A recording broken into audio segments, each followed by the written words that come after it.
Welcome to Business Breakthroughs. I'm your host, Neal DiPentino. So happy that you can be with us today. Have a wonderful guest with us. You're going to really enjoy him. He is from Key Biscayne, Florida. He's a business coach, a consultant, a strategy director. He is the founder of the Kukenan Group. Welcome to the show, Edgar Diaz. Edgar, how you doing, buddy? Hey. Hello, Neal. Thank you very much for welcoming me today to the show. Absolutely. We've had a couple conversations and prior to the show and kind of got a chance to learn a little bit about each other and what you do. And so I was super excited to have you, tell our audience about your business and how you're helping other people by coaching them and that type of thing. And we're going to get into that in just a couple minutes here. But before we do, we always like to, find out a little bit about who we're talking with. I know a little bit why don't you tell the audience a little bit about who Edgar is? Yes, of course. So I'm a family man, a husband. I have one kid. I also love to do a lot of sports. I'm a triathlete amateur. I do Ironmans, and I mostly likely want to help people. So I'm an engineer, also have a master in business, and I've been doing in the corporate world for 20 years ago. And since the last 8 years, I founded my consulting company, and I'm doing coaching as well as a business coach. Well, fantastic. So let's talk a little bit about your business, the Kukenan Group. Now, you're a business consultant. You're dealing primarily with those folks that deal in consumer products. So I would imagine retail, maybe some business to business. Tell us a little bit about what that's all about. Yes. So in Kukenan Group, we have two main services. One is for entrepreneurs looking to start a new company from scratch. They have an idea and they don't have how to make it happen. And the other one is business owners like to addressing challenge like more sales and revenue, setting a strategy for the next 5 years and how they can grow more revenue in the company. And also, we do a lot of simplified decision making, navigating complex situation, a lot of change of mindset. Yeah, so your background for years before you started the Kukenan Group was basically in food and beverage. You've worked with a lot of people in that arena. So some of the things, you obviously learned a lot of stuff over the, 20 years, I think you said or so. What are some of the things that you bring to the table for your clients today that you've learned from the past? Well, the first thing is you need to establish a plan, and then you need to see the big picture and always divide it into small steps so you can put milestone and tracking. And the most important thing you can do is the most valuable asset everybody have is the time. You cannot buy time. You can buy everything, but time you cannot buy it. So you need to trust your people. You need to trust your team, or you need to trust your partner in order to achieve all of this plan, because alone you're not going to get anywhere. So you need to trust your team and follow a plan with a strategy. Well, in planning, in this day and age, especially since the pandemic, especially in consumer products, one of the things that has been of concern is the supply chain. So not only just, running a business, hiring employees, marketing, all that kind of stuff, it's actually being able to source products and source it in a way that it makes a profitable business. So how do you coach your clients to deal with that type of thing? Well, in my program, I also mitigate risk. That is one of the key aspects of my program. So I evaluate the full business. And when you do the assessment of the full operation, you can go to the operation part. And in the operation part, you will see supply chain. And the supply chain, right now, it's changing. The SWIFT is going all and around the world because it's moving. And AI technology is also changing how you do forecasts. But with a good planning and an assessment rig, you can mitigate any problem because you will have different scenarios when you can shift direction depending on what happened. Because, for example, right now, the shipping companies are struggling, or the prices are going up, or they're delaying because Hamas or whatever problem there is going on in the world. So you need to be prepared. You can keep inventory in different places to ship your clients, or you can have more money in inventory in your warehouse, or you can have different options like air freight or another. So summarizing what I just said, you need to mitigate the risk by having the scenarios and solution in place instead of something happen. So kind of a contingency plan in case something does go awry, basically is what you're saying. Yes, Niz, like I mentioned, when you do a plan, everything can fall apart. So you just need to have options ready to think what's going on. It's just And also, it's not always a bad situation. It could be a great situation. For example, I have a client that we plan to have sending inventory from China for the next 6 months because we are considering there will be a problem in the sea transportation, but there wasn't. So they have a lot of inventory. But the good news, he sell like 3 times the inventory he supplied to deploy. So sometimes it's when you are planning ahead, you get good results. And if you don't have planning ahead, you can stop before this convert into a crisis.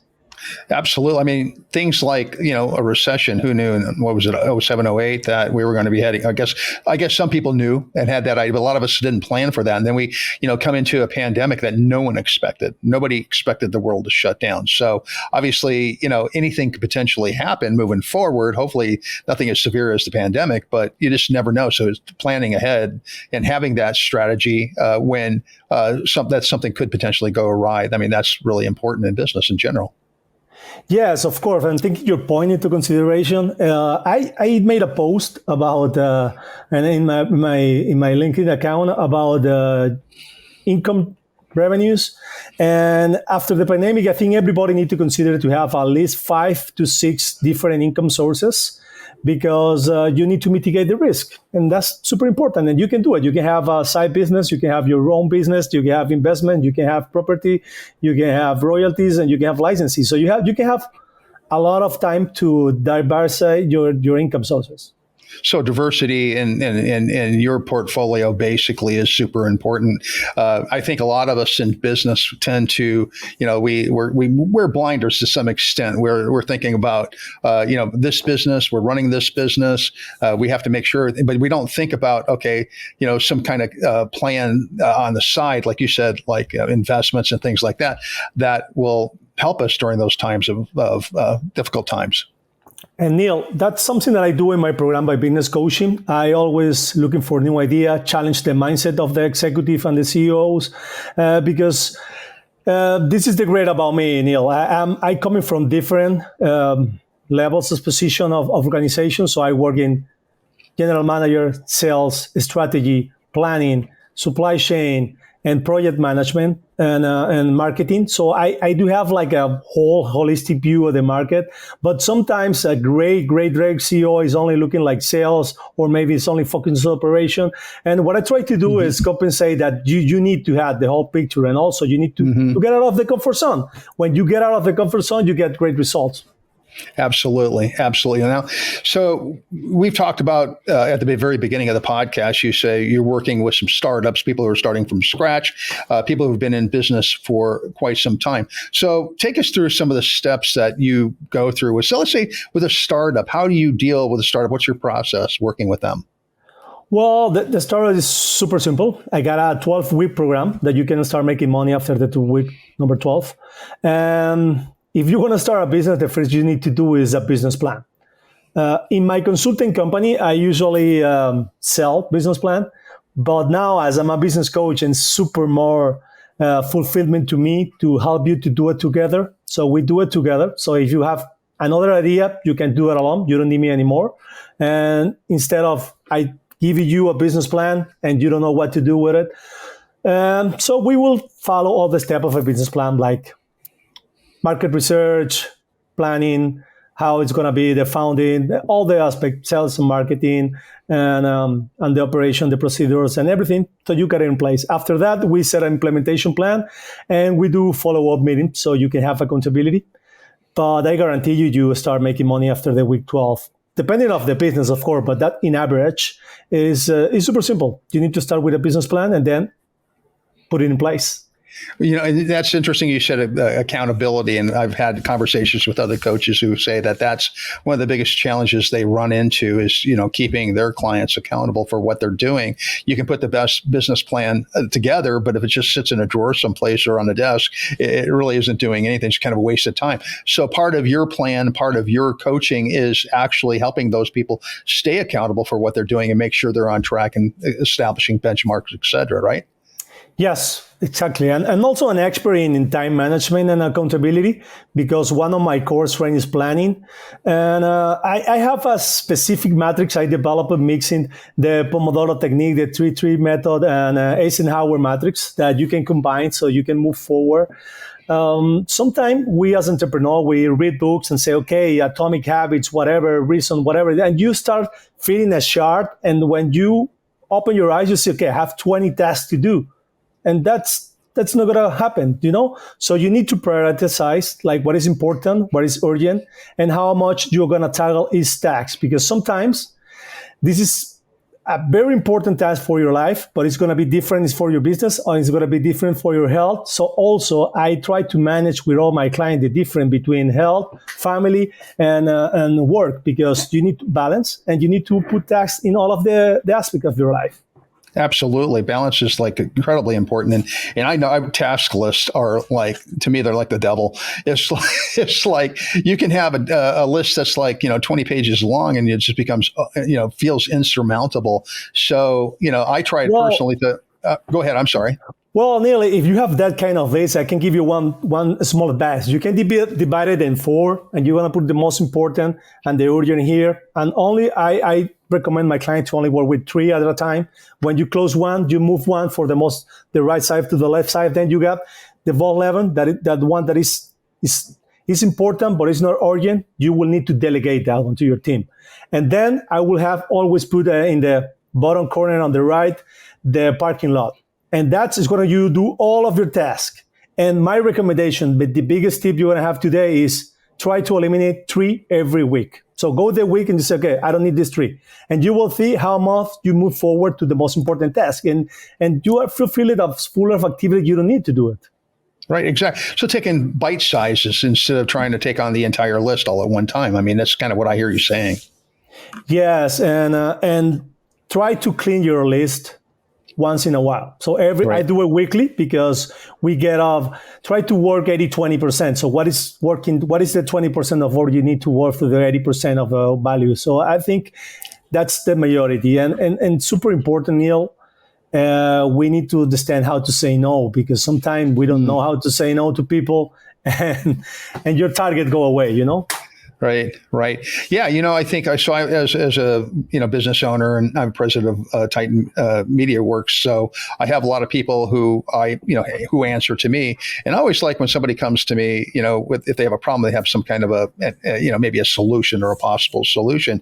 But what I found is like try to get my people to really act on their own more and more and more. So that comes from like really good training and a good plan. Once they're able to do that, then I don't have them coming in my office every 2 minutes, wanting me to kind of solve their problem. So that's a big time drain too. And that's something that's, overcomable that can be you can overcome pretty easily with your kind of a plan. Yes, completely. Absolutely. So let's talk a little bit more about Kukenan. Your customers, your clients, now you like I said, you used to specialize in the food and beverage, but you kind of are working with other channels as well. Who is a typical Kukenan customer? Well, right now I don't focus on beverage anymore. I have my core experience will be consumer product goods mainly, but right now I do a lot of services like companies like teachers that want to grow their services, nurses that want to do a program, coaches, companies like they want to do a construction companies, they want to move to their own services. I have manufacturing clients. So my niche is basically business owner or entrepreneurs with company with less than 10 employees. Usually United States, but I can work in Latin America as well because I'm fully bilingual. I speak Spanish and English. The revenue is around $3 million or less, and they typically between 28 to 45 years old. They usually located in the United States, as I mentioned to you, and they're looking to grow their company. Okay, so you mentioned, and this is interesting, you do most of your business in the U.S., but you also do business in Latin America. So how does business differ from this country to that country? Obviously, you kind of have to, kind of adjust for, the laws, the rules, or whatever the case might be from one country to another? How do you maneuver through that? Well, it's super simple. I did work in 4 countries in my life as a CEO, so I know how to manage them.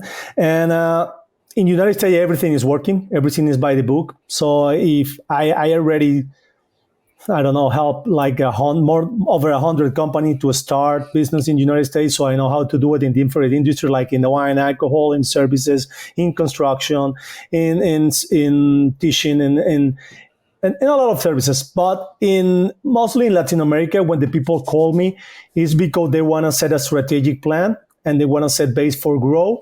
So they are usually dealing with change or dealing with challenge. So they need to mitigate. So it's more like sales revenue, and simplify operations. So it's super different. It's completely different. I usually handle 10 to 12 clients per month. I cannot take more because, like I tell to you, time is 24 hours per day. But Right. yeah, you need to change your mindset. But it's the same in business. When you are focused in one task and then you need to switch to another, and then you go to your house, I completely recommended you to turn off everything and focus on your family, and then you have time for you, and then you go back to business because some email arrive and you need to be 100% on the reply. And it's the same. But I got to tell you, 85% of my business is in the United States. Okay, fantastic. So tell me a little bit about, we talked about the different clients you had. You said, 10, 15 employees, maybe $3 million in annual revenue, that type of thing. Can you give us some examples of maybe how your coaching has helped maybe a specific client that you're working with? Yeah, I can give you a couple examples. First one, this was a guy working for a construction company that want to set up his own remodeling business. And I helped him with the business plan, helped him implementing everything. And he set up in less than 12 weeks, like I mentioned to you, because he already have clients working for him. We set up the operation. I helped him find and grow the company with the employees. We help you secure the best way to founding the company so he don't have to use his own money. And after that, after the 1 year working, so for example, I have a plan that is going to be super intense at the beginning, but then I move all of my clients out for life because I'm here for help and I'm here for growth, and I learn from all of my clients.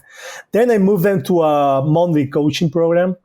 And something important with this specific client is I've been working with him for 2 years, and the last year we comforted a super great situation in the company. He needs to generate more sales and revenue. So we started to build the next sales and marketing plan. And when we add in partnership, we start adding vendors and suppliers, like lead magnet to the webpage as a partnership. And now he's mainly a distributor or supplier part for construction than a constructor, because he's making 10 more times revenue selling parts than building houses. Super weird, but we found this getting out of the comfort zone and working together with him. It kind of goes back to the beginning of our podcast when you mentioned about you need to diversify your business and look for other things. This person was a contractor, and that was his primary business. But you totally took him on a pivot to a different area that maybe he didn't even think about, and before you came on board. So, and that worked out really well for him. That's great. That's the beautiful of coaching, Neal. You find some aspect, and that's one of my X factors. So I don't copy and paste. I don't go to AI and use it to you. So I need to get to know you, and you need to get to know me, so we can work as a team and find the best solution for your business. What an interesting concept, right? Actually getting to know your clients. That's amazing. I love that. In this day and age, you find that a lot of things are done online. Sometimes you don't even ever, meet the people that you're doing business with in person ever, but you're like hands-on. And not only are you hands-on, you were down in the trenches. You've done this stuff for years and years and years. So this is not like some wide or broad concept that you came up with, while you're sitting watching TV. You've actually lived this. Yeah, I love it. This is my passion, and this is the best way to do it, Neil. If you don't like it, you need to switch, and that's the most important part. I'm going to give you another example with a client, and he told me, I want to grow this business for 1 million to 10 million. I said, we can do it. I said, yes, of course. So what are we going to do? And they say, this is not the way of working. We need to first go to your why. What is your why? What is moving you? What is going on? What do you need to understand? And after that, I need to review your numbers. But I'm not a consultant. I'm a coach now. So we are going to review together. I'm going to make you an expert in P&L. I'm going to make you an expert in balance sheet. I'm going to make you an expert in cash flow, because these are the three pillars financially for your company. If you don't have any idea how you're going to grow, no, because I want more client. No, we're going to focus on this. And then we're going to set up a plan based on building block, how you're going to reach to the 10 millions. And this is another successful history I got. We set up a 5-year business plan, because you want to reach in 10 million in 1 year, and say, okay, maybe we can do it in 5. What do you think about it? And he's over 5 now. I think he's going to reach to 10, and he's super straight to the goal, and the people is doable, and we're making a great job. But what I want to summarize here is sometimes the goals are too far away from you, and you need to divide it into a small step, or sometimes you just need to understand what is your why. Because as I mentioned to you, my passion is coaching, but maybe your passion is helping people promoting by podcast. But if you don't like to talk, why are you doing this job? Maybe Right. you need to be the CEO. I find someone to do the talking, something like this. That's how I work. I love that. That's awesome. I was going to ask you any final thoughts, but you already did. That was a great summary, and I do appreciate that. So, Edgar, if our audience wants to get in contact with you to find out more about your business, about yourself, how would they go about doing that? Yes, they can go to my website. That is www.kukenan-group.com. They can find me at 954-205-5429. That is my phone number. They can look me on LinkedIn, Instagram. So I'm everywhere. So I'm unique. Find me. Let's start this path together. That's right. You can't hide, buddy. We're going to find you, right? Yeah. Absolutely. Absolutely. And all this information will be in our show notes at the end of the show when this comes out. So I know Kukenan is spelled maybe a little bit different than what it sounds, but that'll all be there for you, so you can figure that out whenever you see that. Listen, thank you so much for being on the show, Edgar. You're an awesome guest, a lot of great information. I really appreciate you coming on board. Thank you very much for having me, Neil, and see you soon, okay? Sounds great. Hey, that's all we have for today. So thrilled you could be with us. Business Breakthroughs is sponsored by Titan MediaWorks. Check us out at titanmediaworks.com. That's work spelled WORX. And check out all of our other hosts on the Small Business Deliver Network at smallbusinessdeliver.com. Until next time, have a great day. I look forward to seeing you again. Thanks. Bye-bye.